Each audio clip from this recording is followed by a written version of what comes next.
பரதன் இயக்கத்தில் விஜய், கீர்த்தி சுரேஷ், சதீஷ் உள்ளிட்டோர் நடிக்கும் படத்தின் தலைப்பு பைரவா என அறிவிக்கப்பட்டுள்ளது.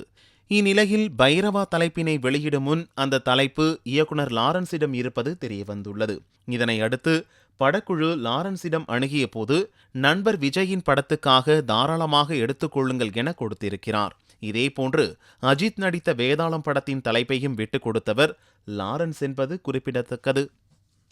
சமீப காலமாக சில விஷயங்களை சென்டிமெண்டாக கடைபிடித்து வருகிறார் அஜித். அதில் வியாழக்கிழமை முக்கியமானது. தான் நடிக்கும் படங்களின் ஒவ்வொரு நிகழ்வுகளையும் அவர் வியாழக்கிழமைகளில்தான் ஆரம்பித்து வருகிறார். தற்போது வியாழக்கிழமை சென்டிமெண்ட்டுடன் இன்னொரு சென்டிமெண்ட்டும் கடைபிடிக்க தொடங்கியிருக்கிறார் அஜித். அது சிறுத்தை சிவா இயக்கத்தில் நடித்த 2 படங்களின் பெயர்களும் ஆங்கில எழுத்தான வீயில் தொடங்கி வீரம் மற்றும் வேதாளம் படங்கள் வெற்றி பெற்றதால் அடுத்த படத்தின் பெயரையும் வீயில்தான் தொடங்க வேண்டும் என அன்பு கட்டளை ஈட்டியிருக்கிறாராம் தல.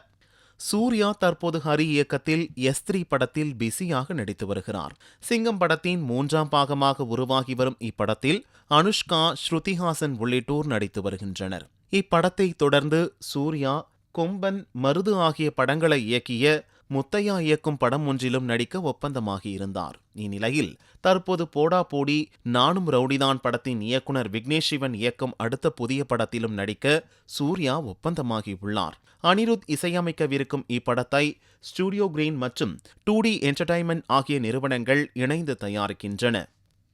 சிம்பு தற்போது ஆதிக் ரவிச்சந்திரன் இயக்கத்தில் அன்பானவன், அசராதவன், அடங்காதவன் படத்தில் நடித்து வருகிறார்.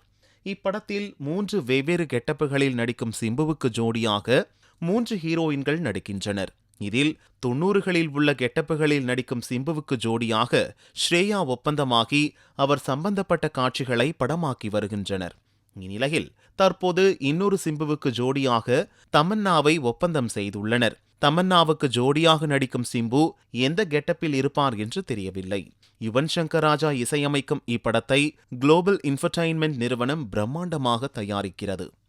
ஒரு காலத்தில் இவர் இயக்கத்தில் நடிக்க மாட்டோமா என்று ஏங்கிய ஹீரோக்கள் உண்டு.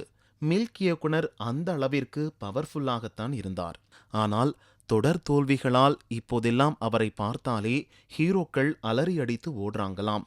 கைவசம் உள்ள ஒரு கதைக்கு முன்னணி ஹீரோக்களுக்கு போன் போட்டதில் எல்லோருமே நாட் ரீச்சபிள் தான். வெறுத்து போன மில்க் இயக்குனர் புதுமுகங்களை வைத்து ஒரு படம் எடுத்து ஹிட் கொடுத்து நான் யாருன்னு காற்றேன்னு புகையா ஊதி தள்ளிக்கிட்டு இருக்காராம்.